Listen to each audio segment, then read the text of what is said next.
আসসালামু আলাইকুম সম্মানিত সুধী।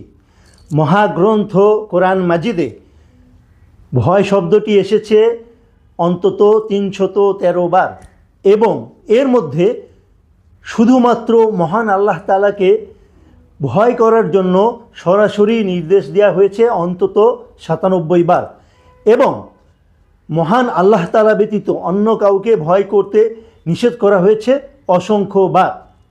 মহাগ্রন্থ কোরআন মাজিদে যে ৯৭ বার মহান আল্লাহ তাআলাকে ভয় করার জন্য উপদেশ দেওয়া হয়েছে, এছাড়াও আরও অসংখ্যবার বলা হয়েছে যে তোমরা যদি আল্লাহ তাআলাকে ভয় করো তাহলে তোমাদের জন্য আল্লাহর পক্ষ থেকে সাহায্য, আল্লাহর পক্ষ থেকে ভালোবাসা, আল্লাহর পক্ষ থেকে নিরাপত্তা এবং আল্লাহর পক্ষ থেকে বিজয় সুনিশ্চিত রয়েছে।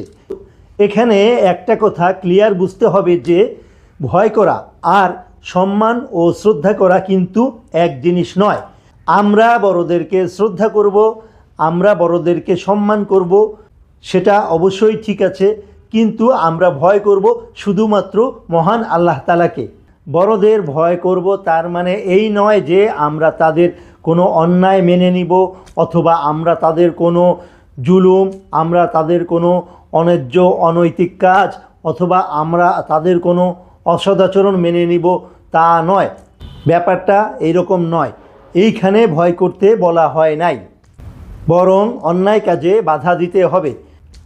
আমাদের প্রিয় মহানবী সাল্লাল্লাহু আলাইহি ওয়াসাল্লাম বলেছেন, তোমরা যদি কোনো অন্যায় কাজ হতে দেখো তাহলে শক্তি থাকলে হাত দিয়ে সেই অন্যায় কাজ বন্ধ করো, প্রতিহত করো। যদি হাত দিয়ে না পারো তাহলে মুখের জবান দিয়ে সেই কাজ প্রতিহত করো, আর যদি তা না পারো তাহলে অন্তত অন্তর দিয়ে সেই অন্যায় কাজটিকে ঘৃণা করো। এটি ঈমানের সর্বনিম্ন স্তর। আর একটি কথা আমাদের মাথায় রাখতে হবে যে মহান আল্লাহ তাআলা ছাড়া আর কেউ আমাদের কোনো উপকার বা ক্ষতি করার ক্ষমতা রাখে না।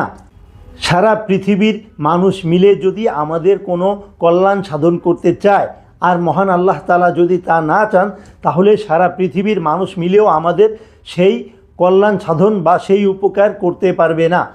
আর সারা পৃথিবীর মানুষ মিলেও যদি আমাদের কোনো ক্ষতি বা অকল্যাণ সাধন করতে চায় আর মহান আল্লাহ তাআলা যদি না চান তাহলে সারা পৃথিবীর মানুষ মিলেও আমাদের উক্ত ক্ষতি বা অকল্যাণ সাধন করতে পারবে না।